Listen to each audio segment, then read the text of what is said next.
What is going on, guys? This is the DRS live podcast for week 5 of the NFL season. I am your host, Evan Cheney. Today, Ben is not with us.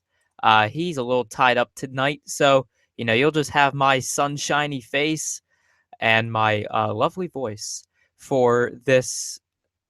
Shit, I had the YouTube stream on my. Oh, I just heard myself. I sound terrible.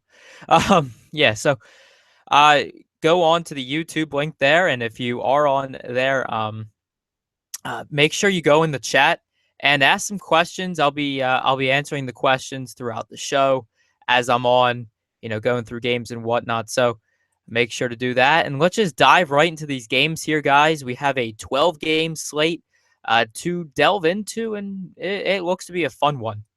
So our first game here, we have the New England Patriots going up against the Cleveland Browns. The Patriots are currently favored by 10.5 in a game that features a 46.5 point total. Yeah, this is definitely going to be a fun one to watch here. Maybe not fantasy wise. Fantasy wise, it's going to be pretty ho hum, but real life implications. But you got Tom Brady coming back from suspension. Um, just a whole nice little tag of storylines there. A few little injury notes before I get into the DFS calls here. LeGarrette Blount is questionable this week with a hip injury. He's been limited in practice today, Wednesday, with that hip injury, so watch out for that.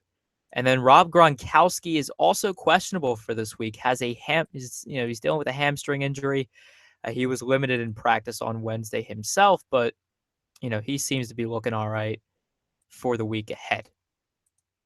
No injuries for the Browns to report on. Yeah, so Tom Brady. The man's gonna be chalkier than chalk. My bad on that one. Yeah, he is gonna be chalkier than chalk. He's 7,500 on DraftKings. Let me check that FanDuel price there. Yeah, he's 7,500 on DraftKings, 8,700 on FanDuel. So a little bit more fairly priced on FanDuel than he is on DraftKings, but that's just how their pricing is on those sites. Um, yeah, it's just how it is there. The hell was I saying? Yeah, so jeez. All right, I gotta turn this damn phone. Damn phone's killing me. All right, there we go. All nice and good now. Yeah, so Tom Brady, he's going to be very chalky in all tournaments at that price point, especially going up against the Cleveland Browns. Um, Browns are obviously just not good in general. Um, yeah, so their defense is worth targeting against this week, but I don't know. I think they might be a tad bit overowned this week. Uh, the Patriots offensively, just because of all those factors involved. They are implied to score 28.5 points, which is very high, but I think game script will go toward running the ball rather than, um, rather than passing. So I don't think this is going to be Tom Brady's game to shine. I think this is more of a game where the running backs for the Patriots shine in this one, especially for GPPs. If LeGarrette Blount is out, James White, I love him more than anything else on this Patriots team this week. If LeGarrette Blount is out, if LeGarrette Blount's in, then I like LeGarrette Blount a good chunk this week as well. Um, yeah, nothing really stands out though for the Patriots and GPPs this week. Some good cash game plays, but nothing GPP worthy. And then looking at these Cleveland Browns here, Terrell Pryor's price is finally catching up to his production. Last 2 weeks, his game against the Dolphins was a lot more memorable. He had 14 targets on 8 catches for 144 yards. He didn't score a touchdown, but he still scored 39 or 34.9 DraftKings points. Had 15 DraftKings points last week on 9 targets for 5 catches, 46 yards, and a touchdown. And with no Josh Gordon to be had for the rest of the season there, um, certainly a situation to look out for um, over there uh, for the Browns, but not really much else. Isaiah Crowell can be okay, but he did very well last week. Don't get me wrong, he did very well last week. His price to 4,800 this week.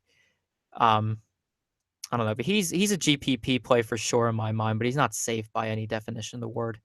Um, The last note I really have here is that I like the Patriots defense a good chunk this week, especially going up against the Cleveland Browns team that is only implied to score 18 points this week. Um, yeah, I just have a good liking there for uh, Patriots defense this week. Looking at our next game here, my God, the distractions are on fleek this evening. Um, yeah, looking at our next game here, we have my Philadelphia Eagles going up against the Detroit Lions. Um, this is bound to be a very good game. Right now, the Eagles are favored by 3 in a game that features a 46-point total. So I love it. I just love it all. Eric Ebron's the only injury note here. Um, he has ankle and knee injuries that will probably keep him out this week. So probably don't use Eric Ebron, but I'll get over to that Detroit Lions defense in a minute here. But we have the Philadelphia Eagles offense here. Just looking amazing. Just looking outright amazing. Um, I know my biases are very strong here. So, take that all with a grain of salt. But I mean, Ryan Matthews. Ryan Matthews is a very good pick this week. I like him. He's 4,600. Is expected to be the lead running back this week. After not doing much 2 weeks ago when they played the Steelers, he actually had negative half a point, Ryan Matthews. So, public's not going to be on him whatsoever, but he is expected to be the lead running back this week after only playing 9 snaps against the Steelers 2 weeks ago.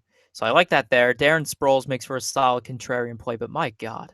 Carson Wentz, Jordan Matthews, just call it one of the top stacks. I mean, if you look at these target numbers here, Jordan Matthews had 14 targets week 1 for 7 catches, 114 yards, and a touchdown. 9 targets week 2 for 6 catches and 71 yards. Didn't have that many targets week 3 against the Steelers. Only 3 targets for 2 catches, 19 yards, and a touchdown. But for the most part, the targets are there. And just think about it. Who on the Detroit Lions is, stopping? Like, who in the Detroit Lions is going to stop him?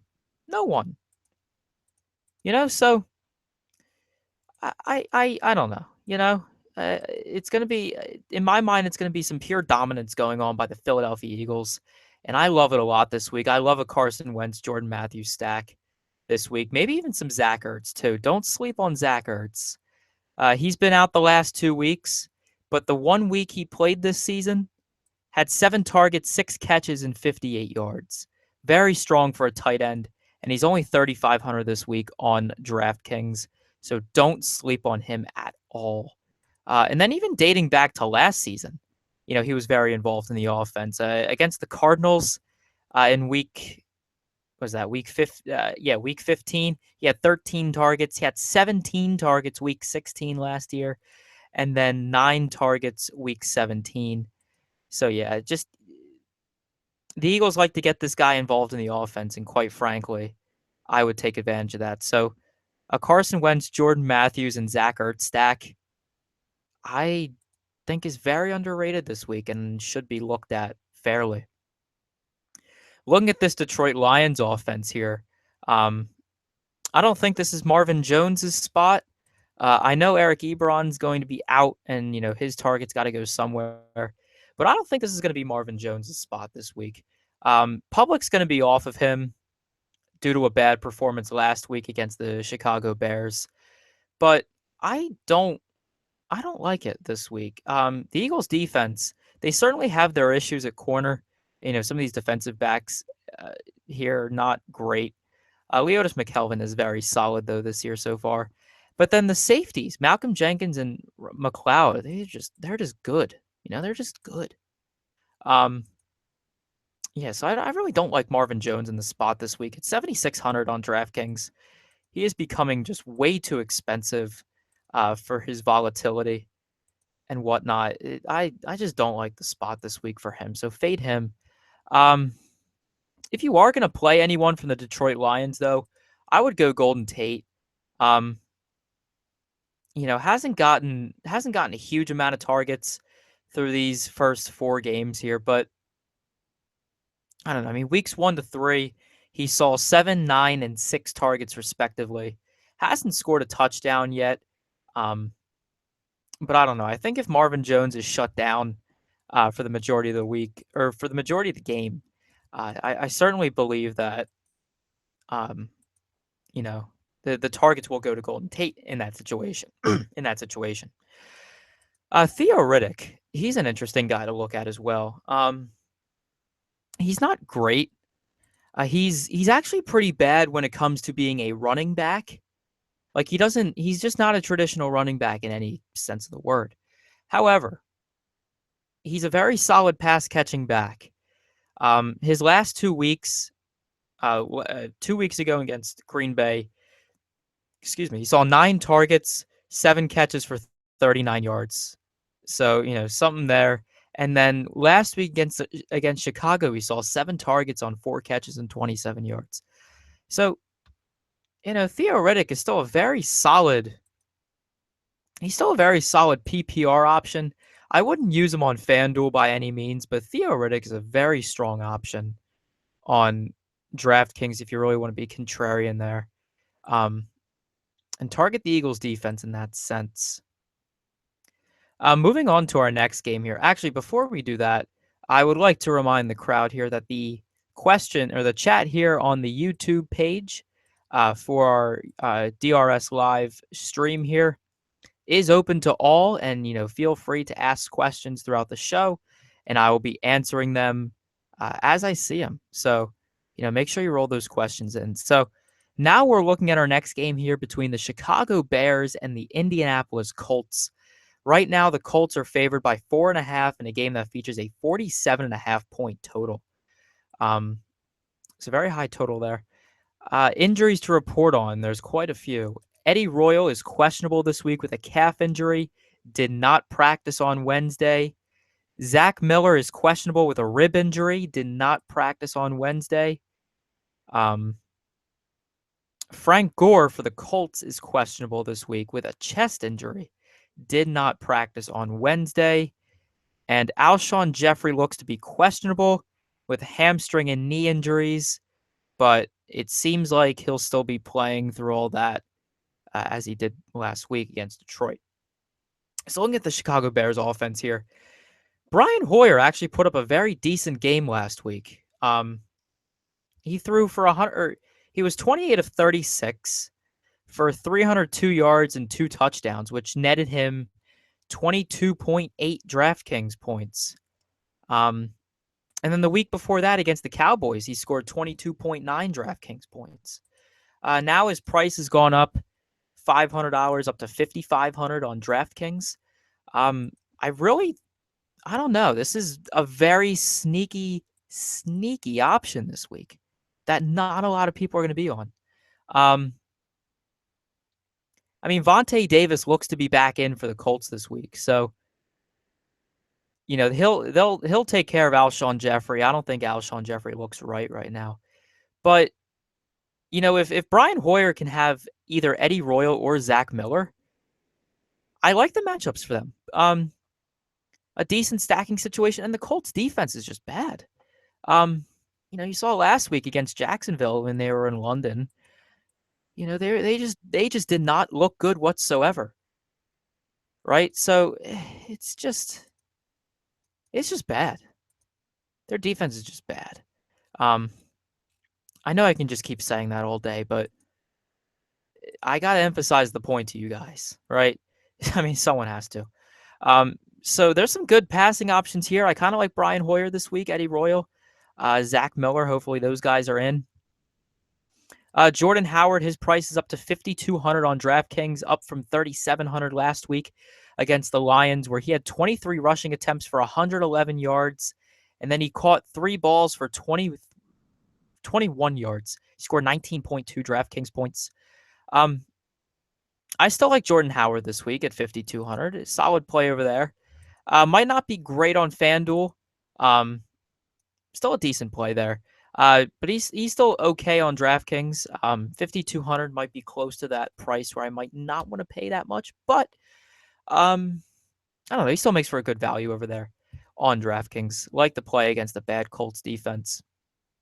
And looking at this Colts defense, or Colts offense rather, um, the Bears really aren't good either. And the Colts are implied for 26 points per Vegas right now, and I like the spot for them. I really do. Andrew Luck, he'll be low owned.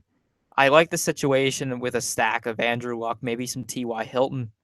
T.Y. Hilton has seen double-digit targets in all 4 games this season that the Colts have played.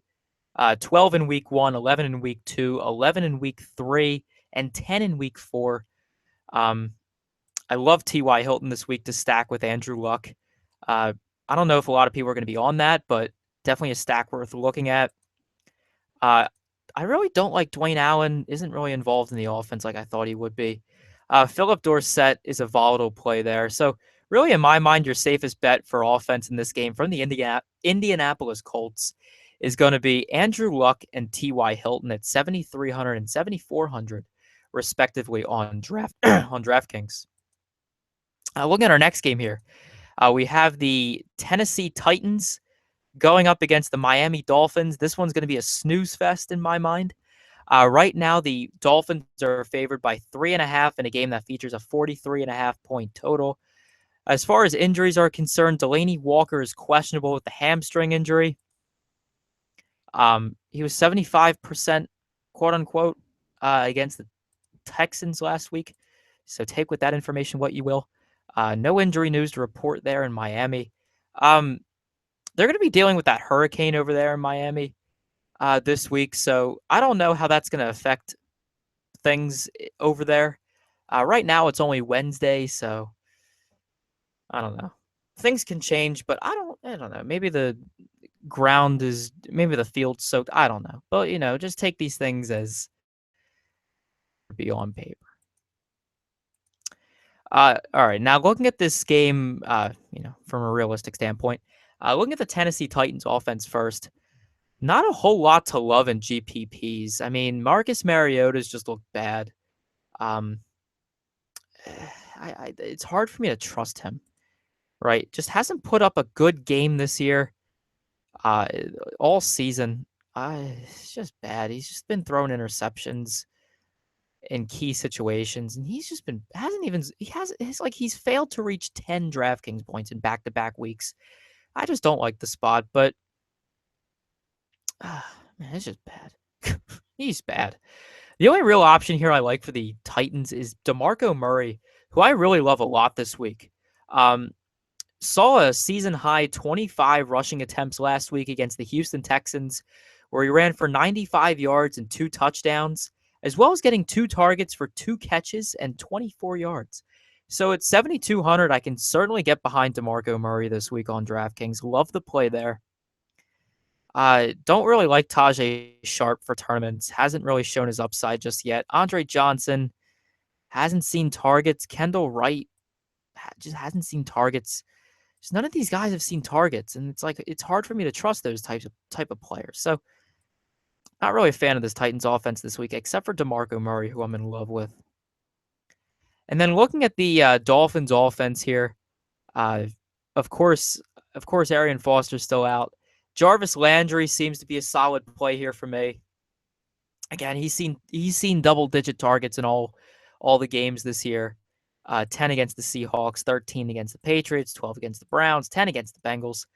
I like it there for Jarvis Landry. Solid play there at 7K. Might not be the best tournament play, but certainly in cash, I can get behind that. Devontae Parker, doesn't see a ton of targets. His targets are very inconsistent. But I do like Devontae Parker as a tournament play. Can be used in such a way. Definitely like Devontae Parker this week. As only a GPP play, of course. Do not use him in cash by any stretch. That would be bad. And good news for Jay Ajayi. Apparently, the Dolphins will be moving away from that 4-man running back committee And it seems to me like they're gonna just narrow down that core to two guys, being Jay Ajayi and Kenyon Drake. I would still avoid the running back situation, but I don't know. Maybe Ajayi in future weeks will improve in his value. So just watch out for that there. I really can't recommend anyone else in this game. It's going to be a crap fest. Yeah. All right. So moving on to our next game here on a much lighter note. We have the Washington Redskins going up against the Baltimore Ravens. The Ravens are currently favored by 3.5 in a game that features a 45.5 point total. Doesn't seem to be any injury news to report on. Justin Forsett has been released by the Ravens, and it probably is the final straw for them. They seem to be going back and forth on that kind of stuff, but seems to be the nail in the coffin for Justin Forsett's time in Baltimore. So, take of that as you may. This game has seen some weird. Before I get into either like individual offense here, this game has seen some weird line movement. I'm not talking about the spread. The spread has stayed pretty solid at that 3.5 mark. But the total, game opened at a 47 point total on Tuesday, yesterday. And it immediately just dropped to 44.5, like somewhere between a half hour and an hour after that, like after it opened. So obviously the bettors, sharp bettors are just pounding the under on this, this game. So I would certainly take that into consideration. Right now, the game, the total's gone back up a little bit to 45.5, but still, it's dropped a whole 1.5, the total. So I would mainly focus on maybe some defensive options here for GPP, but of course I'll go through the offenses here and tell you who I like personally outside of Vegas influence. Yeah, so first looking at the Washington Redskins here. I don't know, Jay Crowder. I do want to look at Jay Crowder first. He was a guy that was supposed to do very well last week because of some of the targets he was getting, but just did not see the targets last week against the Cleveland Browns. Only saw 3 targets for 2 catches, 21 yards. So I don't know. Those targets are inconsistent for Jay Crowder. Not Jameson. Good Lord. I have something on the mind right now. That thing might be basketball, but yeah. I don't know, man. and my voice is cracking. I need a sip of drink. Good Lord. All right. Now that my whistle's wetted. Yeah, but Jamison Crowder, don't like the play this week. Just the targets are inconsistent with him. I'd rather avoid it unless you really want to take some balls in a tournament lineup. Don't use him. Jordan Reed, I like him this week. Had 28.3 DraftKings points last week. 10 targets, 9 catches, 73 yards. Yeah, 73 yards and 2 touchdowns. So very solid play from there. Over there for them. Probably will go under own just because of the Vegas influence. Deshaun Jackson, still a solid tournament play. Week in, week out. I don't like what he's doing on the field, but that's besides the point. And then Kirk Cousins, can't ignore the quarterback here. I mean, he is like he's top 5 right now in yards in the NFL. Last week probably hurt him, only having 183 yards, but he was 21 of 27. I think that was more game script that affected his fantasy performance there because they were already doing well. And I think they just wanted to give the ball to Matt Jones and Chris Thompson. So yeah, I think that was more game script that affected that. He still had 3 touchdowns on that 21 of 27. And we'll get these running backs here. Matt Jones last week really broke out of his shell. Ran the ball 22 times last week for 117 yards and a touchdown. Also seeing 2 targets on 2 catches and 21 yards receiving. So Matt Jones is a guy at 4,500 this week that I can definitely get behind. Yeah, he's a guy I can certainly support there. For this week, Chris Thompson not so much. It just seems like Matt Jones is getting the bulk of the carries there. Looking on the other side here, with the Baltimore Ravens, Terrence West had a very strong game last week against the Oakland Raiders, running the ball 21 times for 113 yards and a touchdown. Definitely broke out of, that backup shell there with Justin Forsett not being in the game, being a healthy scratch. So yeah, I like Terrence West this week in that game, as well as Steve Smith. I love Steve Smith. All right. I mean, the guy is volatile as hell, but when he has a good game, he has a good game. All right. And he is priced at 5,300 this week against a Redskins defense. It's very shaky. Depending on what Josh Norman does, Josh Norman might be covering Steve Smith for the majority of the game, but still, I like Steve Smith as a tournament play. Just every week, I love him. So I like that there. Mike Wallace can make for a decent tournament play as well. Still saw 10 targets last week against the Raiders. Only caught 4 of them for 44 yards, but still, definitely like him as a tournament play this week, and should be considered against a very shaky Washington Redskins defense. Moving on to our next game here, we have the Houston Texans going up against the Minnesota Vikings, and I think this is going to be a game. I mean, I always say this when it comes to the Vikings. I don't know why. I feel rude saying it. But I think this is going to be a game that'll have more entertainment value for its real-life football purposes rather than its fantasy purposes. Refreshing. Yeah, I mean, right now, the Minnesota Vikings are favored by 6 in a game that has only a 40.5 point total. Not a lot to love here. Certainly some GPP plays for sure. Will Fuller. I mean, last week we saw him catch a touchdown and return a punt for a touchdown. So he definitely has some value there in terms of that. But other than that, I mean, Nuke is off my radar this week. I know he's had 2 bad games in a row, and this would be a good situation to use him. But I mean, in game theory, I just don't like the play this week. The matchup is bad. I just don't trust it, and especially going to Minnesota, I don't like it one bit. So I'm just gonna look at the Minnesota Vikings defense there as a good play. I do like the Minnesota Vikings defense this week in that spot. I forgot to report on some injuries here. So there's no injuries for Texans, but for the Minnesota Vikings, they do have 2 injuries worth noting. I don't know what's going on with Kyle Rudolph. I don't really see anything for his injury, but he is questionable. He did not practice today, Wednesday.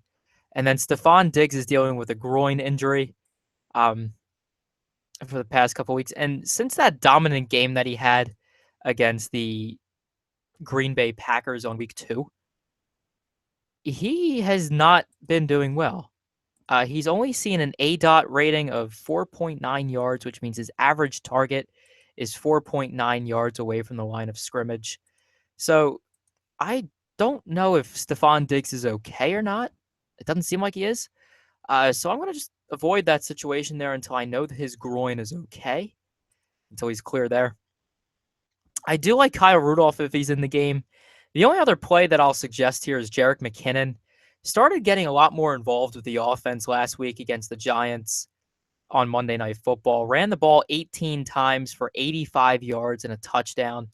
That was certainly the situation. He also had 3 catches and 10 yards on that. But that was definitely a situation that he was able to take advantage of. That was positive for him. So good for Jerick McKinnon, and I'll certainly be looking at him to roster in tournaments this week, especially at 4,000. He'll be kind of chalky.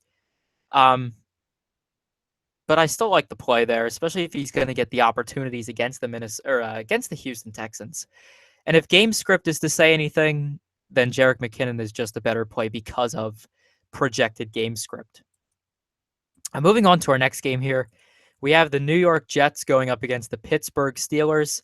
Right now, the Steelers are favored by 7.5 in a game that features a 48.5 point total. A couple injury notes to report on here. Matt Forte is questionable this week with both knee and rib injuries. He was limited in practice on Wednesday there.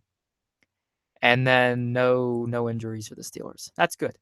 I really can't say I like a whole lot here for the Jets. It just seems to be very difficult for teams to go into Pittsburgh. And yeah, the only offensive player that I can truly get behind here might be Quincy Enunwa. I can't even say his name right. He is getting some targets, but he's not exciting. Brandon Marshall is getting targets, but I don't know if I like the matchup a whole lot here. I think there's better places to go with that 7.1K price tag. If Matt Forte is out, I would give definite consideration to Bilal Powell at 4,000 on DraftKings. Not because of his running ability. Only saw 4 attempts last week for 26 yards, but he did score 14 DraftKings points last week against the Seahawks on 9 targets, catching 6 of them for 54 yards. So if Matt Forte is limited or out this week, I really do like Bilal Powell for the week because of the opportunities that he has the potential to see. He is certainly in a very good situation there, and I like the spot for them there. Yeah. So use Bilal Powell. That's the point of the spiel. Yeah, looking at the Pittsburgh Steelers offense here. Obviously, Antonio Brown isn't a good matchup, but is 9,800 worth paying up for? The guy's back to 9,800 this week.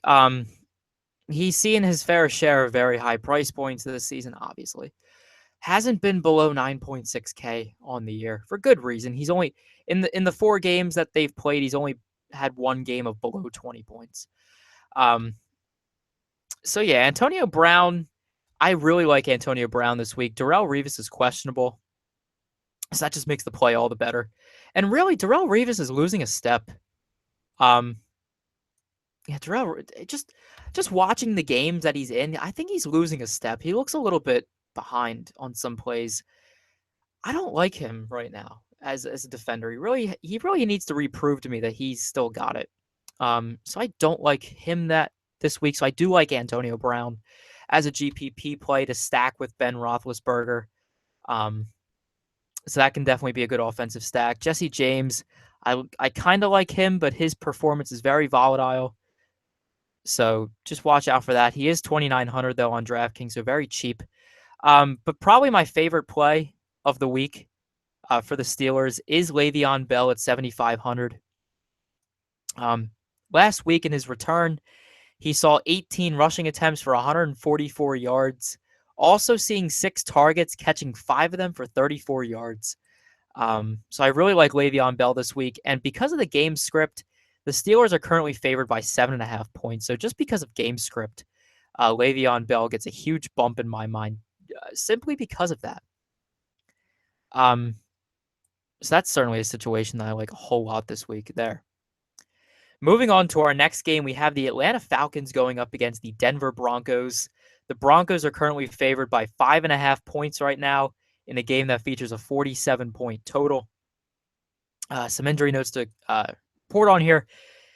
Tevin Coleman probably has a sickle cell issue, apparently, with his blood, kind of like William Gay has for the Steelers, where it makes it very difficult to play in that high-altitude climate over there in Denver. But he seems to be okay. He's expected to play, so that's kind of what I have to say. Is just yeah, and then Trevor Siemian, more important injury notes here. Trevor Siemian for the Broncos is questionable this week with a shoulder injury. Hasn't practiced. Apparently that was to be expected. But yeah, it just hasn't practiced, so watch out for that. So looking at these options here, a lot of people are going to be off of the Falcons offense because they're going up against the Denver Broncos. And for good reason. I mean, I can get behind them in GPPs, Matt Ryan and Julio Jones. I can get behind the stack. That might be playing some DFS whack-a-mole here, although I did I did have the stack last week. I have the proof that I had the Matt Ryan Julio Jones stack. Um, so I do like it this week for tournaments. It'll be very low owned. And of course, Julio Jones has a ton of upside. He's one of the game's best receivers. So to just ignore him outright just because they're playing the Broncos defense is a bad idea. So I will have shares of Matt Ryan and Julio Jones stacks in my lineups this week. But other than that, game script just doesn't allow for me to play either Devonta Freeman or Tevin Coleman. Jacob Tamme, very volatile with his targets. He saw 8 targets the first 2 weeks of the season, and then they've since gone down to 4 and 2, respectively, in the past 2 weeks. So I don't like it there for him. But that Ryan Jones stack is solid in my mind. Looking at this Broncos offense here, I really don't care who's a quarterback. I kind of like what I saw from Paxton Lynch against Tampa Bay last week. And then Trevor Siemian's been decent. Hasn't been great, but he's been decent. Atlanta Falcons, they struggle against opposing tight ends hardcore.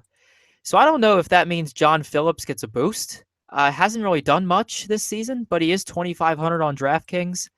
So he's certainly a guy who's on my radar because of how poorly the Falcons do against tight ends this season. Other guys, I definitely like Demaryius Thomas and Emmanuel Sanders, although I'm leaning more Emmanuel Sanders here because he's getting the majority of the targets. In that sense,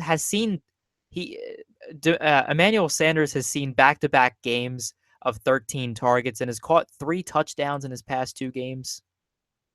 So I will really like that there. Demaryius Thomas, though, I still like him in that spot as well, but not as much. And then C.J. Anderson, I like the spot for him, kind of, not really. Falcons have been doing well against opposing running backs this year, so I'm going to avoid C.J. Anderson this week. But still, there's a few decent offensive options here, and I think that 47-point total that Vegas gives this game is very fair for what it is. Moving on to our next game here, we have the Cincinnati Bengals going up against the Dallas Cowboys. Right now, the Bengals are only favored by 1 point in a game that features a 45.5-point total. Some injury news to look at here. We have Jeremy Hill, who's questionable this week with a chest injury, was limited in practice on Wednesday, and is still dealing with a knee issue. For the Cowboys, he did not practice on Wednesday. So looking at these Bengals players here, I don't know if I like it a whole lot. The Cowboys play at a slow enough pace that it kind of affects the opposing offense. I'm really anti Bengals here. I'm really anti just this game in general for fantasy purposes. But if you are going to pick some guys, I mean, maybe AJ Green is your best bet. Don't really like a whole lot else there for Cincinnati. If Jeremy Hill is out, maybe Giovanni Bernard, but he really hasn't proved a whole lot to me. So yeah, that's kind of where I'm going there. Just really AJ Green, not much else at 8,900 there for him on DraftKings. And then for the Cowboys, Dak Prescott, as we've all heard, hasn't thrown an interception yet in 131 passing attempts. Don't know how long that'll stay, but I kind of like Dak Prescott here for a cash game play. He's only 5,600 on DraftKings. I think he's a kind of strong DraftKings play this week. And then beneficiaries of a possible Des Bryant outing again, if he's not in.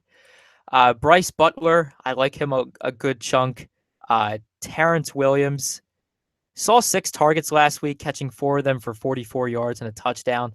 I like him as well this week. Cole Beasley makes for a solid cash game play of 4,300 still.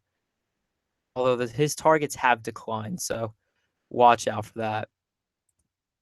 But really not a whole lot to like offensively here. Just not a whole lot of great options, but our next game will feature even less. And this game will be between the Buffalo Bills going up against the Los Angeles Rams. The Rams are favored by 2 points right now with a 40-point total. It's not good. This game's gonna be ugly by every stretch of the imagination. Um, yeah, I really like the Rams defense this week. I like both defenses in this game. So that'll tell you what you need to know. Um, the only offensive player that I like in this game, period, LaShawn McCoy. Here's why. He's in the 4 games this season that he's played, he's seen 16, 15, 17, and 19 rushing attempts. And he scored a touchdown in all but one game this season, either via the rush or the receiving touchdown. I really like LaShawn McCoy this week at 6,600 on DraftKings, but Tyrod Taylor is just not doing it for me. Hasn't really shown his fantasy upside at all this season. I don't even know. I mean, maybe. Okay, I'm gonna call this one. This is gonna be a bold one, and this is when I can't not talk about it, and that is the double dip with Tavon Austin and Rams defense. I mean, that is gonna be one of my go-to sneak stacks of the week here. Tavon Austin's 3,700 on DraftKings. I love the double dip this week. I love the double dip. I am double dipping Tavon Austin, and no one's gonna judge. I love the double dip this week. Yeah, that's really where I'm going with this game. Nothing else. I'm going to use the defenses and possibly a double dip with Tavon Austin with the Rams defense. That is all. Moving on to our next game here, we have the San Diego Chargers going up against the Oakland Raiders in a game that will have a lot more offensive excitement to it. Right now, the Raiders are favored by 4 points in a game that features a 50-point total. Only one injury to report on here, and that is Latavius Murray. He's questionable this week with a toe injury, did not practice on Wednesday. Of course, if Latavius Murray is out, I really like DeAndre Washington. He's already expected to get increased rushes. His snap percentages have been on the rise all season. He's 3,400, so DeAndre Washington's certainly a guy on my radar there if Latavius Murray's out, but I'll talk about that in a second. First, I will discuss the San Diego Chargers and the Oakland Raiders, or just the San Diego Chargers. I just read that full title. And I feel silly. But, all right. So, first off, the one issue that I do have with the Chargers offense here is that right now, I mean, they can have up to 3 offensive linemen out for this week. Same situation that they were dealing with last week. King Dunlap doesn't look like he's going to be playing, so that's a huge loss for the Chargers. Seems like some of these other guys might play. Who knows? Check the injury reports.